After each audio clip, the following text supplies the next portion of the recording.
श्री स्वामी समर्थ. नमस्कार विद्यार्थी मित्रांनो, मी प्राध्यापक विशाल सर. तर बघा, उद्या 12वीचा मराठीचा पेपर आहे. तर याच्यामध्ये तुम्हाला मी काही बेसिक स्टेप्स सांगणार आहे, ज्याच्यामुळे तुमचा भरपूर फायदा होईल आणि तुम्हाला मराठी विषयात चांगले गुण मिळतील.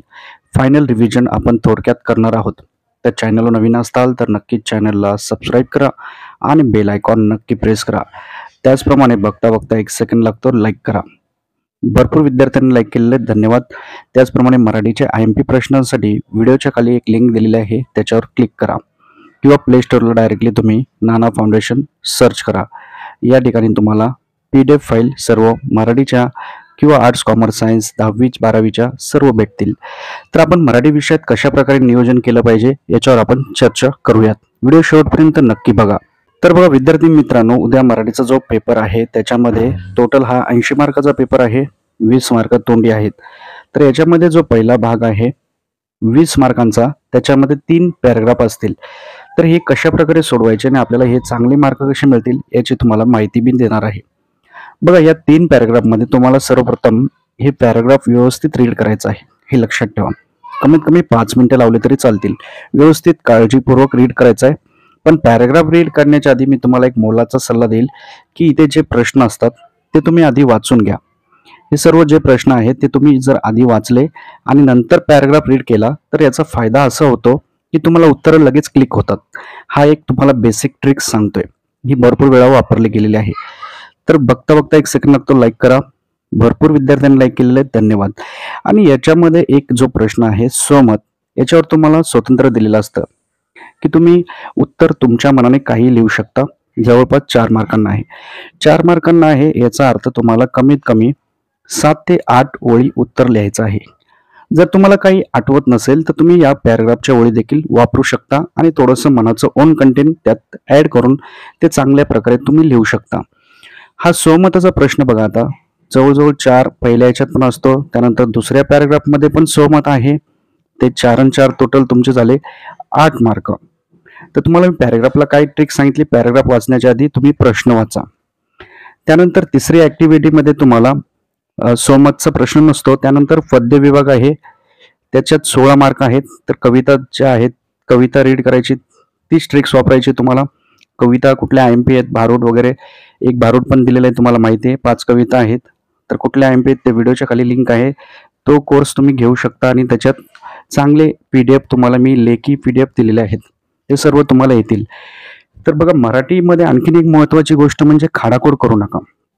मराठी विषयात ज्या आता बोर्डामध्ये मी ज्या काही गोष्टी बघितल्यात, बोर्डाचे पेपर वगैरे चेक करण्यामध्ये जो काही मला अनुभव आहे तो खाडाखोड करू नये. ही एक महत्वाची गोष्ट आहे. आणि शुद्ध लेखन असलं पाहिजे, शुद्ध लेखन. आणि तुम्हाला ज्या ऍक्टिव्हिटी आहेत त्या पेनानेच काढायच्या आहेत, सर्वांना माहिती आहे. आता महत्वाचं म्हणजे मुलांना जिथे काही अडचण येते बघा, इथे अर्थ लिहा ओळींचा वगैरे, तर तुम्ही जे धडे दिलेले आहेत ते धडे व्यवस्थित वाचा, कविता वाचा. आणि तुम्हाला जे काय वाटतं, समजा कधी तुम्ही पाठांतर केलेलं नसेल तर तुम्हाला या ओळी वाचून जे काय अंदाज लागतो ते तरी तुम्ही लिहिलं काहीतरी मनाने, तरी तुम्हाला नक्की 4 पैकी काहीतरी काही मार्क भेटू शकतात. पण जर त्याच्यामध्ये आपण चांगले मार्क मिळवायचे असेल तर कवितेचं नाव आणि कवित्रीचं नाव, धड्याचं नाव आणि लेखकाचं नाव तर त्याच्यात मेन्शन केलं तर चांगले मार्क आपल्याला भेटू शकतात. त्याच्याने इम्प्रेशन आपल्याला भेटतं. तर आता याच्यामध्ये तुम्हाला परत इथे पण एक्सप्लेनेशन करायचं आहे. आणि इथे तुम्हाला रसग्रहण जे आहे, जसं की आपण ऍप्रिशिएशन लिहितो त्या प्रकारे करायचं. तुम्हाला दोन्हींपैकी जो व्यवस्थित वाटतो ते लिहा. काव्य सौंदर्यामध्ये तुम्हाला जसं पूर्वी संदर्भ सहित स्पष्टीकरण लिहा असं होतं, जसं आम्ही 10वी दिली 12वी दिली त्यावेळेस संदर्भ सहित स्पष्टीकरण करा. त्याच्यामध्ये संदर्भ, त्यानंतर स्पष्टीकरण आणि वैशिष्ट्य असे 3 भाग करावे लागतात. पहिल्यामध्ये तुम्हाला कवित्रीचं नाव, कवीचं नाव, कुठून कविता घेतली, दुसऱ्यात एक्सप्लेनेशन आणि तिसऱ्यामध्ये आपल्याला काय कळालं ते लिहायचं असतं मनाने. ते पाठ तुमचा असेल नसेल तरी तुम्हाला पॅराग्राफमध्ये काय कळालं या ओळींमध्ये ते लिहायचं असतं. त्यानंतर साहित्य प्रकारमध्ये तुम्हाला मी महत्वाची एकच गोष्ट सांगतोय की याच्यातले दोन्ही पण तुम्ही हे व्यवस्थित वाचा. गडी आणि शोध पूर्णपणे व्यवस्थित पूर्ण प्रकरण वाचा. त्यानंतर जे काही प्रश्न येतील ते तुम्ही इझिली लिहू शकतात, पण शांत डोक्याने पूर्ण रीड करा. त्यानंतर उपयोजित मराठीमध्ये तुम्हाला काय करायचं, तुम्हाला माहिती आहे, अहवाल लेखन, माहितीपत्रक, त्यानंतर तुमची मुलाखत, असे बरेच 4 आहेत आपल्याला उपयोजित मराठी. त्याच्यातले 2 कुठलेही तुम्ही परफेक्ट करा, 2 कुठलेही परफेक्ट करा, हे सर्व तुमचे कव्हर होऊ शकतात. आणि तुम्हाला जर काही कुठले प्रश्न येत नसतील तर तुम्ही थोडंसं तुमच्या मनाने आठवून तुम्ही कधी लेक्चर केलं असेल त्यावेळेस तुम्हाला काय आठवलं असेल ते तरी लिहिलं तरी चालेल. म्हणजे न सोडवल्यापेक्षा सोडवलेलं बरं. कारण इन्स्ट्रक्शन असतात ज्यावेळेस पेपर चेक केलेला असेल, एखाद्या शिक्षकाला जर एखाद्या विद्यार्थ्याला मार्क द्यायचे असतील तर पण त्यांनी लिहिलंच नसेल तर मार्क कुठून देणार. त्यामुळे प्रश्न सोडू नका, सोडवा. हे लक्षात ठेवा. हे महत्वाचं वाक्य आहे. आई तुळजाभवानी स्वामी चरणी, ईश्वरनारायण शंकर चरणी, गणपती चरणी माझी हीच प्रार्थना आहे. व्हिडिओ लाईक करणाऱ्या प्रत्येक विद्यार्थ्याला उद्याचा पेपर हा सोपा जावा. तर अशा प्रकारची स्ट्रॅटेजी वापरावी तुम्ही. व्याकरण विभागामध्ये तुम्हाला इथे दिलेले आहेत वाक्य बदल करणे. व्यवस्थित वाचा आणि प्रत्येक सेक्शनला नवीन पानावर लिहिण्याचं धाडस करा. किडबिड चिडबिड करू नका. त्याच्यामध्ये थोडंसं गोंधळ निर्माण होतो. स्पष्टता ठेवा, सुरेख अक्षर ठेवा आणि सूचनेप्रमाणेच बदल करा. आणि हे योग्य पर्याय निवडा वगैरे जे आहे ते तुम्ही अटेंड करायचे. जरी तुम्हाला येत नसेल तरी पण तुम्ही अटेंड करा. काहीतरी तुम्ही याच्यातून एक लिहिला, तुक्का मारला कोणीतरी चालतो, कधी कधी लागतो, परंतु तुक्का मारण्याचा हा जो शेवटचा ऑप्शन आहे. पण सरासरी सर्व पेपर कव्हर करा. समास वगैरे कुठले व्यवस्थित रीड करा. कर्मणी भावे प्रयोग हे सर्व काही गोष्टीत मी तुम्हाला याच्यात एवढंच सांगतोय की सर्व प्रश्न हे अटेंड करा. आणि हे जे तुम्हाला ऑब्जेक्टिव्ह टाईप दिलेत 1, 2 सोडवा, 3 सोडवा, तर ऑब्जेक्टिव्ह टाईप प्रश्नामध्ये सर्वच तुम्ही लिहिलं पाहिजे. त्याच्यातून काही ना काही 1, 2 चुकले, दुसरे बरोबर येतील. वाक्यात उपयोग करा. ह्या वाक्यप्रचाराचा वाक्यात उपयोग करा. एखाद्या वेळेस अर्थ माहित नसेल तर या शब्दाला तुम्ही कंटिन्यू धरून वाक्य बनवलं तरी चालेल. पण न लिहिल्यापेक्षा लिहिलेलं बरं, असं माझं स्ट्रॅटेजी आहे. आता मराठी विषयात मी जवळपास 10वीला टॉप केला होता शाळेमध्ये. तर त्याच्या वेळेस मी स्ट्रॅटेजी वापरलेली आणि तुम्हाला यावर्षी 3 तास आणि 10 मिनिटं आहेत. हे लक्षात ठेवा. 80 मार्कांसाठी आता अशी प्रोसेस आहे. आमच्या वेळेस 100 मार्क असायचे आणि फक्त 3 तास वेळ असायचा. किती फरक आलेला आहे. तर तुम्हाला शेवटचे जे 10 मिनिटं आहेत ते राखीव ठेवायचे. त्याच्यामध्ये काय करायचं, तुमचा पेपर जेवढा आहे, पहिला प्रश्न, दुसरा प्रश्न, तिसरा प्रश्न, सर्व एकदा क्रॉस चेक करायचं. त्यानंतर महत्वाच्या मुद्द्यांना अंडरलाईन करायचंय. सर्व प्रश्न कव्हर केलेत का नाही ते पाहायचे. शेवटचे 10 मिनिटं तुम्हाला राखीव ठेवायचेच आहेत पूर्ण क्रॉस चेक करण्यासाठी.